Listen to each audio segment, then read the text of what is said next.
औज़ुबिल्लाहिमिनश्शैतानिर्रजीम बिस्मिल्लाहिर्रहमानिर्रहीम। अस्सलामु अलैकुम माय डियर स्टूडेंट्स। आज मैं आपके लिए जो टॉपिक लेके आया हूँ वो डेवलपमेंटल साइकोलॉजी का एक टॉपिक है, approaches of developmental psychology. Developmental psychology basically एक साइंटिफिक अप्रोच है और इसका मकसद होता है कि ग्रोथ जो हो रही है, जो चेंज आ रही है और जो कंसिस्टेंसी है ज़िंदगी के तमाम शोबों के अंदर, पूरी ज़िंदगी के अंदर, उसको बयान करना। तो डेवलपमेंटल साइकोलॉजी देखती है कि किस तरह से जो हमारी थिंकिंग होती है, हमारी फीलिंग होती है और हमारा बिहेवियर होता है वो चेंज होता है इंसान की ज़िंदगी में with the passage of time. किस तरह से कौन कौन सी उसमें चेंजेस आती हैं। तो इन्हीं चेंजेस को स्टडी करने का नाम अप्रोचेस है। कौन सी चीज़ें हैं जो हमारी डेवलपमेंट पे असरअंदाज होती हैं और जिनकी वजह से इंसान की डेवलपमेंट होती है। तो आइए अपने लेक्चर का आगाज़ करते हैं और अप्रोचेस जो है वो स्टार्ट करते हैं। आई होप इनको अच्छी तरह सुनेंगे, समझेंगे और इंशाल्लाह आपका ये टॉपिक क्लियर हो जाएगा और आप बेहतर तरीके से अप्रोचेस को समझने के काबिल हो जाओगे। तो गौर से सुनिएगा, पॉइंट्स को नोट कीजिएगा और अपनी ज़िंदगी का हिस्सा बनाइएगा। जिन्होंने अभी तक ये चैनल सब्सक्राइब नहीं किया, I request those students kindly subscribe this channel. इसमें आपका फ़ायदा है। I hope, thank you. आइए स्टार्ट करते हैं। पहली हमारी अप्रोच है साइको एनालिटिक अप्रोच। ये फ्राइड की अप्रोच है और फ्राइड कहता है कि जो मैचुरेशन होती है हमारे सेक्स इंस्टिंक्ट्स की, वो होती है हमारी पर्सनालिटी डेवलपमेंट की स्टेजेस के अंडर। यानी किस तरह से हमारी पर्सनालिटी डेवलपमेंट की स्टेजेस परसू करती हैं और आगे बढ़ती हैं। और इसी तरह से इसमें पेरेंट्स का अहम किरदार है कि पेरेंट्स किस तरह से हम जो बच्चे हैं उनकी जो इंस्टिंक्चुअल इम्पल्सेस हैं उनको मैनेज करते हैं। और ये जो इंस्टिंक्चुअल इम्पल्सेस हैं ये डिटरमिन करती हैं ट्रेड्स को, उन ट्रेड्स को जो एक बच्चा डिस्प्ले करता है, शो करता है अपनी लाइफ के अंदर। तो जो साइको एनालिटिक अप्रोच है वो कहती है कि जो अफराद होते हैं वो चलते हैं जो हमारे पैदाइशी तौर पर जो सेक्सुअल और एग्रेसिव इंस्टिंक्ट्स होती हैं वो इंसान को जो है वो ड्राइव करती हैं और इनको कंट्रोल करना ज़रूरी है। अगर हम इनको कंट्रोल करेंगे तो डेवलपमेंट को कंट्रोल कर सकते हैं और डेवलपमेंट को चेक कर सकते हैं। तो आप जो इंसानों का बिहेवियर है वो कहता है रिफ्लेक्शन है अनकॉन्शियस मोटिव्स का। फ्राइड की जो थ्योरी है, जैसे अनकॉन्शियस मोटिव्स जो हैं वो और इनहेरिट होते हैं, पैदाइशी तौर पर होते हैं और बचपन से होते हैं, ये बचपन से होते हैं और इंसान इनसे अनअवेयर होता है। तो फ्राइड प्रपोज करता है 5 stages of psychosexual development. Oral, anal, phallic, latency और जेनिटल मुख्तलिफ स्टेजेस पे होती हैं। ये अपने पर्सनालिटी की जो थ्योरी है उसमें आप इसको डिटेल में पढ़ सकते हैं और मेरी बुक के अंदर भी इसको डिटेल में पढ़ा जा सकता है। इसी तरीके से जो हमारी पर्सनालिटी की जो डेवलपमेंटल स्टेजेस हैं, 3 कंपोनेंट्स हैं हमारी पर्सनालिटी के according to Freud, id, ego and super ego. ये इंटीग्रेट होते हैं आपस में और फिर ये क्या करते हैं, डेवलपमेंट में अहम किरदार अदा करते हैं। तो development of personality in 3 stages के अंदर होती है। ईड जो है वो हमारा रॉ मटेरियल होता है, हमारी पर्सनैलिटी का जो इनबॉर्न पैटर्न होता है, इनबॉर्न एनर्जी होती है। और जो ईगो होता है ये मोरालिटी पे ये रियलिटी पे बेस करता है और जो सुपर ईगो है ये मोरालिटी पे बेस करता है। ठीक है, और इन तरीके से हमारी डेवलपमेंट हो रही होती है। सेकंड हमारी जो अप्रोच है वो साइको सोशल अप्रोच है। Psycho social approach basically psycho social developmental theory जो एरिक्सन की है उस पर बेस करती है और इसमें ये कहती है कि जो हमारा सोशो कल्चरल जो डिटर्मिनेंट्स होते हैं वो डेवलपमेंट के अंदर अहम किरदार अदा करते हैं और ये इन्हीं से हमारी पर्सनैलिटी जो है वो बनती है। और इनका जो फोकस है वो 8 साइको सोशल कॉन्फ्लिक्ट्स होते हैं इंसान की ज़िंदगी में। जैसे कि हमारी इन्फेनेसी के अंदर पहला जो होता है वो ट्रस्ट वर्सेस मिसट्रस्ट होता है कि बच्चा ट्रस्ट कब करता है, जब उसकी माँ उसको ट्रस्ट देती है कि वो वापस आ जाएगी। इस पे हम आगे इंशाल्लाह डिटेल में हम जब थ्योरी की डिस्कस करेंगे, या ये थ्योरी वाला मेरा जो लेक्चर है वो सुनिएगा तो उसमें आपको क्लियर हो जाएगा। ट्रस्ट वर्सेस मिसट्रस्ट पहली स्टेज इन्फेंसी की, और या फिर बुढ़ापे में जाकर आखिरी होती है, जिसको इंटीग्रिटी वर्सेस डिस्पेयर कहते हैं। ये इंटीग्रिटी कब आती है इंसान के अंदर, और इंसान महरूमी मायूसी का शिकार कब होता है बुढ़ापे में, इसके बारे में जो है वो बयान किया है एरिक्सन ने।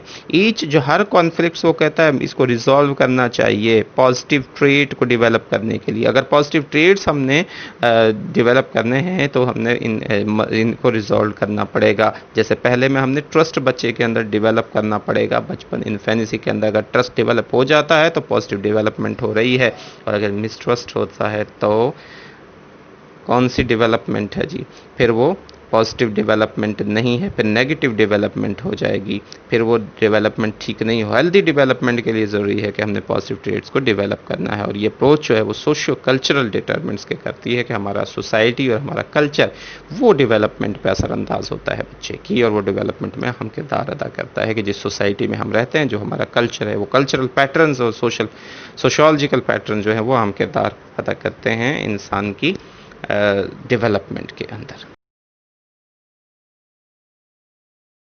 बिहेवियरिस्टिक अप्रोच जो है, ये बिहेवियरिस्टिक पर्सपेक्टिव जो है वेरी इंपॉर्टेंट पर्सपेक्टिव और अप्रोच जो है, ये लर्निंग के ऊपर फोकस करती है। लर्निंग कैसे होती है, इंसान का बिहेवियर कैसे बनता है, बिहेवियरल जो डेवलपमेंट है इंसान की वो कैसे होती है। जब बिहेवियर की डेवलपमेंट होगी तो ऑब्वियसली इंसान की ओवरऑल डेवलपमेंट पे उसके असरअंदाज होती है। तो इसमें 3 पॉइंट्स मेन जो हैं वो जे.बी. वॉटसन का है, जिसमें लर्निंग थ्रू एसोसिएशन के ज़रिए से बात करता है। हम जो लोग अपने एसोसिएट कर लेते हैं एक्सटर्नल स्टिमुलाई से, और जो ऑब्जर्वेबल हमारे रिस्पॉन्सेज होते हैं, यानी हमारी हैबिट्स जो हैं वो बन जाती हैं किसकी वजह से, एक्सटर्नल स्टिमुलाई की वजह से, और ये हमारी डेवलपमेंट के बिल्डिंग ब्लॉक्स होते हैं जो हमारी डेवलपमेंट को बना रहे होते हैं। इंसान वेल लर्नड एसोसिएशंस बनाता है जी, वेल लर्नड एसोसिएशन किसके दरमियान, दोबारा सुन लें, एक्सटर्नल स्टिमुलाई के दरमियान और ऑब्जर्वेबल रिस्पॉन्सेज के दरमियान। दूसरा स्किनर कहता है कि जो हमारे ऑपरेंट कंडीशनिंग है, ऑपरेंट कंडीशनिंग है, रीइंफोर्समेंट है, उसको बयान करता है learning through operant conditioning. Operant learning होती है learning through reinforcement and punishment के ज़रिए से, ठीक है। स्किनर कहता है कि जो एनिमल्स होते हैं या इंसान होते हैं अपने एक्ट्स को रिपीट्स करते हैं, अपने बिहेवियर को रिपीट करते हैं अगर उन्हें फेवरेबल आउटकम्स मिलती हैं, रीइंफोर्समेंट मिलती है, और सप्रेस कर देते हैं उन चीज़ों को जो कि उनको अनफेवरेबल आउटकम्स प्रोवाइड करती हैं। इसी तरह एल्बर्ट बंडोरा कहता है, प्रपोज करता है कॉग्निटिव सोशल लर्निंग थ्योरी, कि इंसान की जो लर्निंग होती है ऑब्जर्वेशन के थ्रू होती है। तो बंडोरा आर्ग्यू करता है कि पीपल जो है वो कॉग्निटिव बीइंग्स हैं, unlike animals, think about the relationship, वो सोचते हैं जी अपने रिलेशनशिप्स को जो उनके बिहेवियर के दरमियान होते हैं और उनके कॉन्सिक्वेंसेस क्या होते हैं, और दूसरे लोगों को देख कर। बंडोरा ने ऑब्जर्वेशनल लर्निंग जो है उसने कहा था कि ये सेंट्रल डेवलपमेंटल प्रोसेस है जिसके ज़रिए से इंसान की डेवलपमेंट होती है। तो ये 3 अप्रोचेज हैं जी, learning through association, learning through reinforcement and punishment, and learning through observational learning. This is the behaviouristic approach.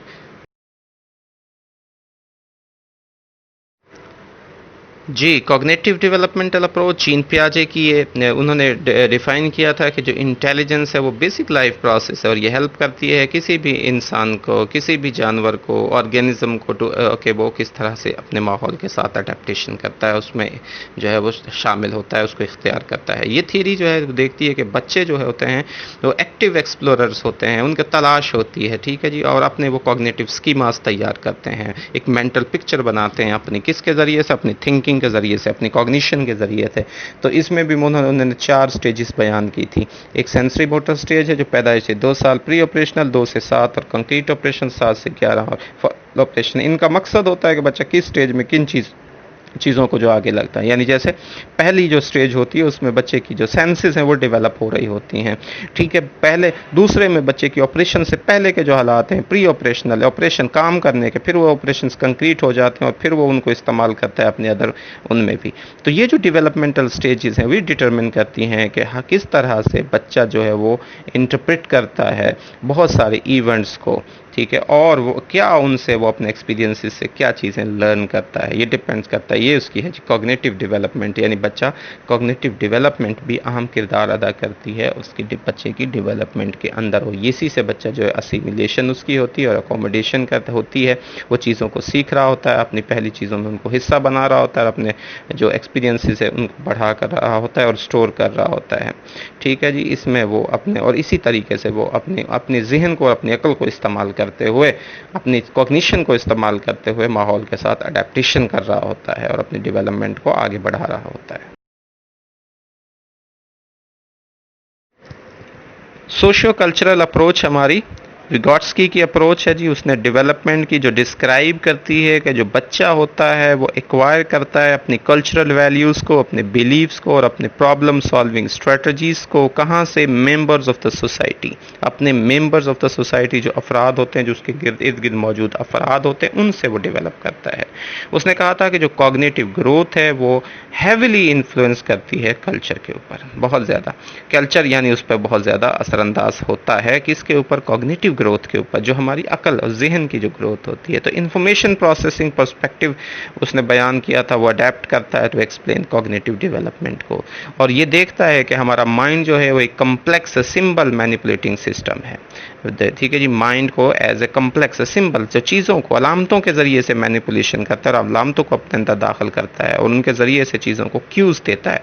तो इन्फॉर्मेशन जो है वो फ्लो करती है सिस्टम के अंदर, ऑपरेट होती है और फिर वो कन्वर्ट हो जाती है किसके अंदर, आउटपुट के अंदर। यानी जैसे हमारे कंप्यूटर के अंदर हैं चीज़ें, हम पहले उसमें दाखिल करते हैं, फिर वो वहाँ से ऑपरेट करती हैं और उसके बाद वो आउटपुट की शक्ल में सामने आती है। तो इसी तरह इन्फॉर्मेशन जो हैं वो हमारी इनपुट होती हैं, वो अंदर हमारे माइंड में ऑपरेट होती हैं और फिर कन्वर्ट होती हैं किसमें, आउटपुट में अंदर। यानी लोगों से जो बातें सुनी जाती हैं, देखा जाता है, जो अपने अफराद से, साथियों से, वो बच्चे के माइंड में उसको ऑपरेशंस होते हैं और ऑपरेशन होने के बाद बच्चा उसको डिस्प्ले करता है आउटपुट की। तो ये जो कॉग्निटिव डेवलपमेंट है वो विगॉट्स्की कहता है कि कंटिन्यूस प्रोसेस है, मुस्तकिल मुसलसल एक अमल है जो चलता रहता है और इंसान अपने इर्द गिर्द माहौल में मौजूद अफराद से, लोगों से, अपने साथियों से, पेयर ग्रुप से, उनसे सीखता रहता है और अपनी डेवलपमेंट को आगे बढ़ाता रहता है। जी, एवोल्यूशनरी और एथोलॉजिकल अप्रोच। एवोल्यूशनरी अप्रोच इंसान को देखती है जी कि इंसान जो पैदा होता है उसके अंदर कुछ एडेप्टिव एट्रीब्यूट्स होते हैं जो पहले से उसकी एडेप्टेशन हुई होती है एट्रीब्यूट्स की, और ये इवॉल्व होते हैं थ्रू नेचुरल सिलेक्शन। उसमें इनकी एवोल्यूशन होती है, इर्तिका होता है, ये एवॉल्व करते हैं इसकी जब वो नेचुरल सिलेक्शन इंसान की होती है कि बच्चा किस माहौल में पैदा होता है। ये इसके अलावा जेनेटिक और इकोलॉजिकल जो मैकेनिज़्म है उसको स्टडी करती है ये अप्रोच, और ये कहती है कि जो इंसान की जो डेवलपमेंट है सोशल और कॉग्निटिव कॉम्पिटेंसीज़ की, वो डिपेंड करती है इंसान की जेनेटिक्स के ऊपर। यानी कुछ चीज़ें इंसान बच्चा जो है वो पैदाइशी तौर पर अपने अंदर लेके आ रहा होता है उसकी, और कुछ जो है उसका माहौल जो जिसमें वो पैदा हुआ होता है और जो उसको जब माहौल मिलता है जब वो पैदा होता है, तो ये उसकी डिटरमिन करते हैं इंसान की डेवलपमेंट को कि किस तरह से उसके जो है वो डेवलपमेंट होनी है और हो रही है। ये जो हमारी अप्रोच है एवोल्यूशनरी अप्रोच, ये अटेम्प्ट्स इसका जो है वो है कि वो एक्सप्लेन करती है हमारी जो यूज़फुल मेंटल और साइकोलॉजिकल ट्रेट्स हैं उनको, जैसे कि हमारी मेमोरी है, परसेप्शन है, हमारी लैंग्वेज है, उनको ये अडेप्टेशन के तौर पर लेती है। ठीक है, और ये जो ये फंक्शनल प्रोडक्ट्स हैं हमारी नेचुरल सिलेक्शन के, ये कि जब हमें उसकी जहाँ पे उसका ज़रिया मिलता है बच्चे को, तो वहाँ पे उनकी वो जो है वो उसको फंक्शन करते हैं वहाँ पे बेहतर तरीके से। यानी इसका मतलब है कि जैसा बच्चे पैदाइशी तौर पर अगर ज़हीन है तो उनको अगर जहानत वाला माहौल दिया जाए, उनको मौके दिए जाएंगे उनके एनवायरनमेंट के अंदर, तो उनको ज़्यादा बेहतर तरीके से परफॉर्म करते हैं। और इनमें ज़्यादातर ये है कि ये जो अप्रोच आर्ग्यू करती है कि बहुत सारे जो ये हमारे कैरेक्टरिस्टिक्स हैं, अडेप्टिव कैरेक्टरिस्टिक्स हैं, वो ज़्यादातर डेवलप होते हैं सेंसिटिव पीरियड्स के अंदर, और ये प्रोवाइड करते हैं कि जो हमारा एनवायरनमेंट है, एनवायरनमेंट वो फोस्टर करता है हमारी डेवलपमेंट को। अगर लर्निंग एनवायरनमेंट बच्चे को मिलेगा तो उसके अंदर ज़ाहिर है उसकी डेवलपमेंट उस तरीके से होगी, अगर उसे लर्निंग एनवायरनमेंट नहीं मिलता है तो उसकी डेवलपमेंट उस तरह से होगी। तो ह्यूमन जो बायोलॉजिकली जो इन्फ्लुएंस्ड एट्रीब्यूट्स होते हैं वो इफेक्ट करते हैं हमारी काइंड ऑफ लर्निंग एक्सपीरियंसेस पे, और जिनको इंसान हासिल करना चाहता है कि किस तरह की वो करना चाहता है, जैसे उसको वो माहौल मिलेगा उसको एडेप्टिव एट्रीब्यूट्स उसके वैसे ही वो काम करेंगे, उसको जैसे वो आगे बढ़ाएंगे। द इकोलॉजिकल सिस्टम अप्रोच, ये बहुत मशहूर एक अप्रोच है यूरी ब्रॉनफिनबर्नर की। यूरी ब्रॉनफिनबर्नर ने प्रपोज किया था कि जो हमारी इकोलॉजिकल सिस्टम थेरी है उसको देखता है डेवलपमेंट की, ये हमारी प्रोडक्ट है बेसिकली, एक ट्रांजिशन है। ट्रांजैक्शन किसके दरमियान है? An ever changing person and ever changing environment, यानी जब एवर चेंजिंग पर्सन, जो नाकाबिले तब्दील इंसान और नाकाबिले तब्दील माहौल, जब आपस में ट्रांजैक्शन इनकी होती है, ट्रांजैक्शन की बदौलत जो है वो डेवलपमेंट हो रही होती है। तो इसने इनको जो है वो कुछ सिस्टम्स के अंदर तकसीम किया था। यूरी ब्रॉनफिनबर्नर जो है वो बिलीव करता है कि जो पीपल्स, जो पर्सन्स की डेवलपमेंट है वो इफ़ेक्ट करती है हर चीज़ के साथ, हर चीज़ उस पर इफ़ेक्ट करती है जो उसके माहौल के अंदर, उसके जो सराउंडिंग एनवायरनमेंट है उसके अंदर मौजूद होती है। उसने डिवाइड किया था पर्सन्स को, जो एनवायरनमेंट्स को, उनको 5 डिफरेंट लेवल्स के अंदर, यानी इंसान का जो माहौल है वो 5 लेवल्स पर, एक माइक्रो सिस्टम है, मेजो सिस्टम है, एक्सो सिस्टम है और मैक्रो सिस्टम है, और उसके बाद उसने क्रोनो सिस्टम जो है वो बयान किया। जैसे आपके सामने नज़र आ रहा है, माइक्रो सिस्टम ये आपकी इमीडिएट सेटिंग्स हैं, जो हमारे अंदर जो है जो हमारा रूल रिलेशनशिप्स और एक्टिविटीज़ हैं जो कि इंसान जिनका सामना करता है। उसके बाद मेजो सिस्टम है, जब ये इंटरकनेक्शन होता है इंसान के अपनी जो इमीडिएट सेटिंग्स होती हैं और माइक्रो सिस्टम्स दोनों के अंदर, जो हमारे इर्द गिर्द की हमारे जो रूल रिलेशनशिप्स और एक्टिविटीज़, और जब इंसान की अपनी जो है वो सोच है उसके साथ, ये तो मेजो सिस्टम। एक्सो सिस्टम में हमारा सोशल सिस्टम है, जिसको इंसान बच्चा जो है या एडोलेसेंस के अंदर वो डायरेक्टली एक्सपीरियंस नहीं करता है, लेकिन वो बहुत हद तक इंसान की डेवलपमेंट के ऊपर जो है वो असरअंदाज होता है। ठीक है, हमारे जो रूल्स रेगुलेशन नॉर्म्स और ईटीसी जो भी है। मैक्रो सिस्टम जो है वो लार्जर कल्चरल सब कल्चर कॉन्स्ट्रक्ट्स हैं जिनमें इंसान की डेवलपमेंट हो रही होती है। और क्रोनो सिस्टम जो है वो इकोलॉजिकल सिस्टम थ्योरी, वो कहता है चेंज इन द इंडिविजुअल और environment that occur over time and influence the direction development take, और ये इंसान की जो है वो डेवलपमेंट की डायरेक्शन देता है, कि डायरेक्शन देता है हमारी डेवलपमेंट के, कैसे डेवलपमेंट होती है, और उसमें हम किरदार किसका होता है? हमारे क्रोनो सिस्टम का होता है। जो है वो ये चेंजेस होती हैं इंसान के अंदर और उसके एनवायरनमेंट के अंदर, जो हर वक्त होती रहती हैं, तब्दील होती रहती हैं, और ये डिटरमिन करता है ह्यूमन डेवलपमेंट को और उसकी डायरेक्शंस को। जी, ये थी हमारी approaches of developmental psychology. I hope कि आपको ये अप्रोचेस पसंद आई होंगी, आपने इनको समझने की कोशिश की होगी, इनको बार बार सुने, बार बार समझने की कोशिश करें। ये वो अप्रोचेस हैं जो इंसान, यानी मुख्तलिफ चीज़ें, अप्रोचेस मतलब मुख्तलिफ चीज़ें जो इंसान को अप्रोच करती हैं। ठीक है, जैसे इंसान किसी भी चीज़ को हासिल करने के लिए मुख्तलिफ अप्रोचेस का इस्तेमाल करता है, वो अप्रोचेस लगाता है, इसी तरह से ये वो अप्रोचेस हैं जो इंसान की डेवलपमेंट पर असरअंदाज होती हैं और इंसान की डेवलपमेंट को जो अप्रोच करती हैं चीज़ें। इसमें हमने मुख्तलिफ थेरीज मुख्तलिफ साइकोलॉजिस्ट के हवाले से आपके सामने पेश की हैं। आई होप कि आपको ये पसंद होगी, आएंगी, और आपने इजीली इनको समझ लिया होगा, और ये इंशाल्लाह आपकी ग्रेजुएशन, मास्टर्स और एमफिल तमाम लेवल्स पर आपके काम आएंगी। अल्लाह ताला से दुआ है कि अल्लाह ताला आपके लिए आसानियाँ नसीब फरमाए और आसानी तकसीम करने की तौफीक नसीब फरमाए। आपके इस वक्त के लिए आपका बहुत शुक्रिया। अल्लाह हाफिज़।